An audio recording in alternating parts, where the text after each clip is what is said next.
की धर्मपत्नी पवन रेखा है। तो पवन रेखा पतिव्रता नारियों में गिनी जाती है। और जैसा एक पतिव्रता नारी का धर्म होता है, क्योंकि एक पतिव्रता नारी अपने जीवन में पति की सेवा को करना उसका परम कर्तव्य होता है। पति ही साक्षात भगवान होता है। तो आज पवन रेखा अपने पति को साक्षात भगवान समझते हैं। एक ही धर्म एक व्रत नीमा, काय वचन मन पद का। अगर घर की नारी चाहे तो अपने घर को स्वर्ग बना दे जी।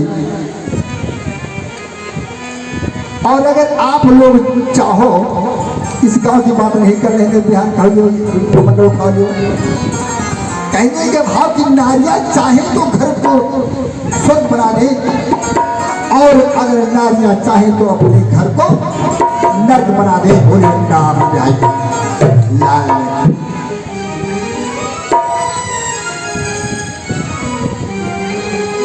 पति के रहने पर नारी का,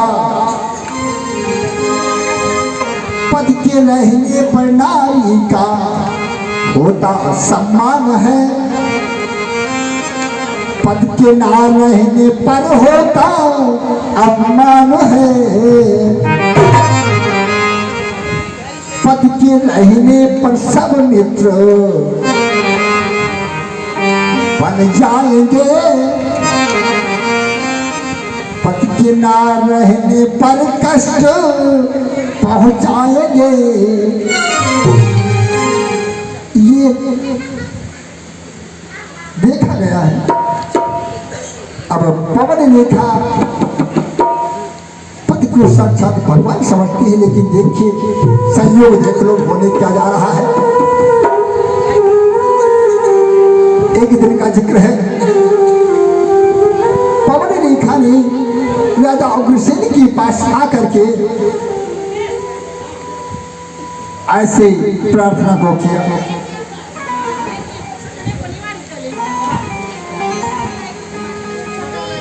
कहा कि स्वामी जी एक इच्छा मेरी है,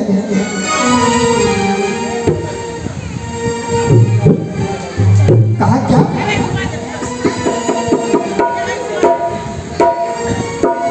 कहा कि आप मेरी एक इच्छा है उसको पूर्ण कर दो स्वामी जी। कहा बताइए? कहा मेरी इच्छा है कि मैं अपने सखियों के सहित अगर आदेश मिल जाए ना, तो हम वाटिका जो है ना ऊपर जो है उसकी मैं सैर करना चाह रहा हूँ, इस बगीचे की।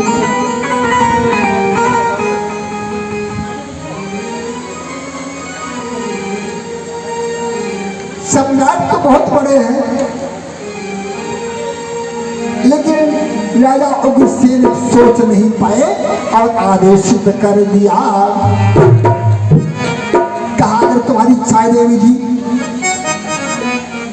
तो अपनी सखियों के साथ जाओ, उस बगीचे की सैर को करके वापस आ जाइए।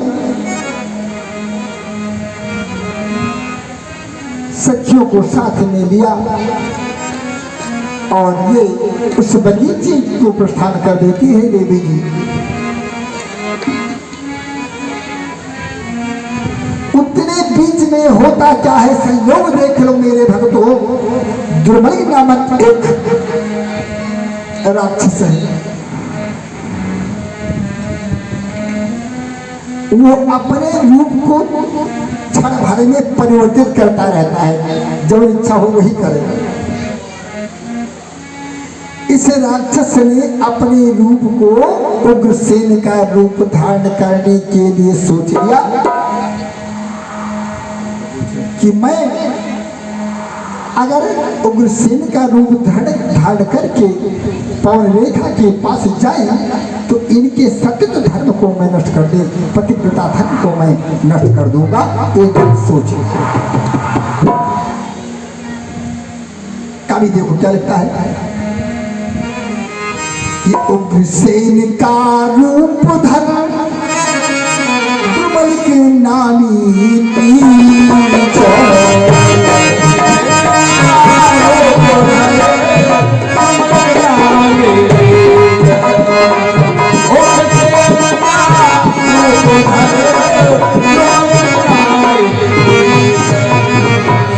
उग्रसेन का रूप धर तुमल के नामी नीच। रानी के निकटस्थ हो काम बाग को सींच। उग्रसेन का रूप धारण करके पहुंच गया उस जंगल में, और जिस समय ये पहुंचता है उतने बीच में होता क्या है कि इतनी भीषण हवा चली और छोटी छोटी बूंदें गिरने लगी, और छोटी से जब बड़ी हुई भीषण बरसात होने लगी और सिंह की दहाड़े और उस जंगल की हिंसक की दहाड़े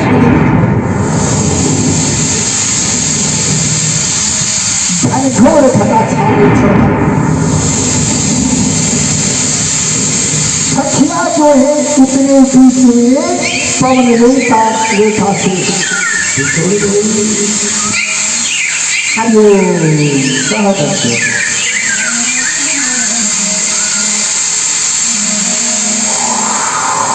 पवन रेखा से इनकी सखिया बिछड़ जाती है, और जब बिछड़ गई तो क्या हुआ कि ये पहुंच गए, ये बीच पहुंचता है और पवन रेखा के सामने पहुंचा, तो पवन रेखा नहीं पहचान सकी, तो कहा कि स्वामी जी आप कैसे आप आ गए। इस दुष्ट ने कहा कि अपना मन अपना न रहा दे लीजिए और मेरी इच्छा हो तो चलिए। अरे धोखा के कर नीच ने और किया सती से होगा,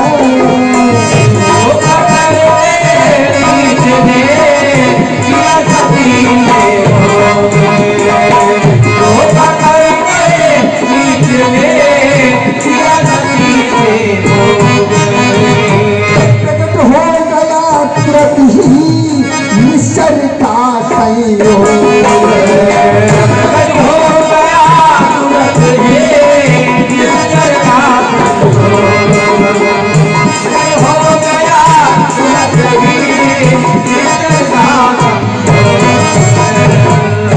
देख पवन रेखा उसे उठी जो ज्वाल, तुरंत क्रोधित होकर के जैसे आग लगे से पीस कर कह उठी वो पापी चंडाले।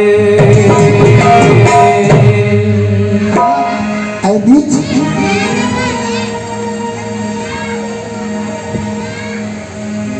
काशरों ने भी ऐसे वैसे हम नहीं कुछ नहीं है, और अब तुम शांत हो जाओ ना। कहा तुमने मेरे पति पिता धर्म को नष्ट कर दिया, बड़ी मैं श्राप दे दूंगी। कहा मेरे संयोग से जानती हो ना तुम्हें वो पुत्र पैदा होगा तुम्हारे जो भी इस पृथ्वी पर नाम करेगा। तो नाम तो दोनों लड़के करते हैं जीवन में पिता के, अच्छा काम करिए तो वो नाम वो पैदा हुए, और अगर वहू से खराब करिए हो तब वो नाम पैदा हुए। कहीं के लड़का अरे कहीं के रहे पंडित जी दीवानंद लड़का ही आप जो जाता है सिया बलरामचंद्र की कहीं कहा कहीं बीकापुर, तो कहीं की लेकिन सुना रहा है कि वो उनके लड़का रहे वो जाता है शायद गए करे कहीं हाँ भाई। तो नाम तो दोनों पैदा होंगे दोनों तरफ से। पूत सपूत तो का धन संचय, पूत कपूत तो का धन संचय। आज संयोग देख लो, कहा ऐसे वैसे पुरुष नहीं है, और बीता हुआ समय कभी भी वापस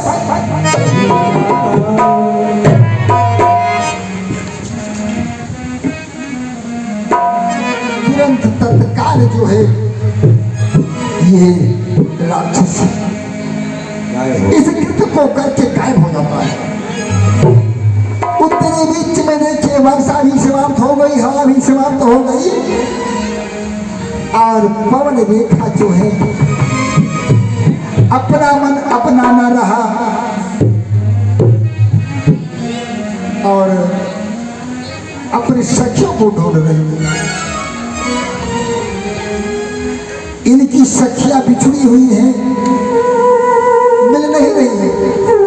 ढूंढने के बाद जब मुलाकात हुई तो शरीर और चेहरे की आभा को देख करके पूछ रही है कि ये स्थिति, ये शोभा कैसे आपके शरीर की दिखाई पड़ रही है, ये दशाएं क्या है?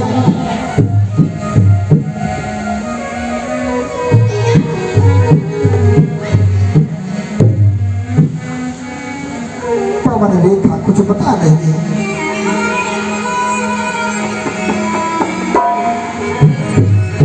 कहा तत्काल घर चलो, कुछ पूछो नहीं।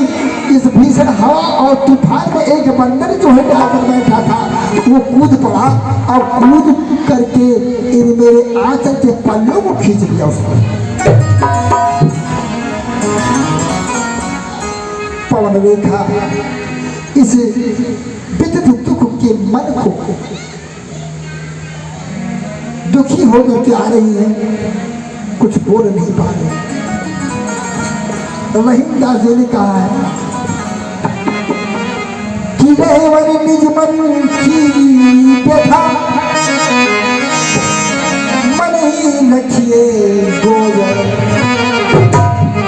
सुनी खिलाई है लोग सब, पर बात नहीं है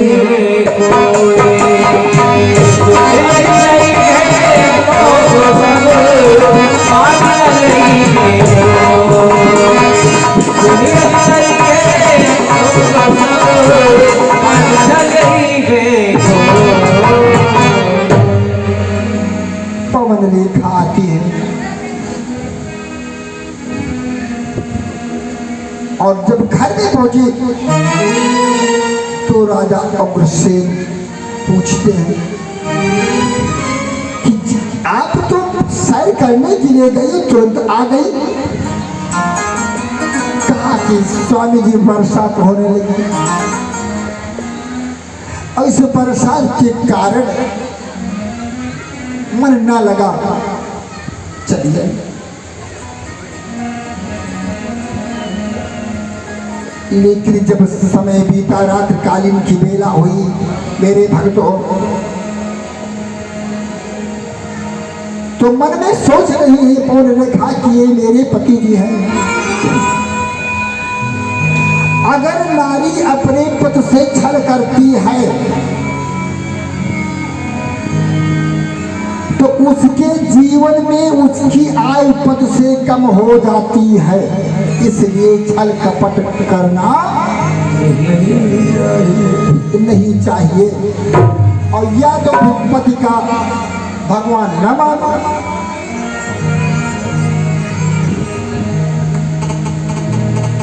अब हम तो देखे थे रोजे बहुत बुरी थाली वाली सजा लेते, बड़े कायदे से कपूर का अगरबत्ती धूप बत्ती सब लगा ली।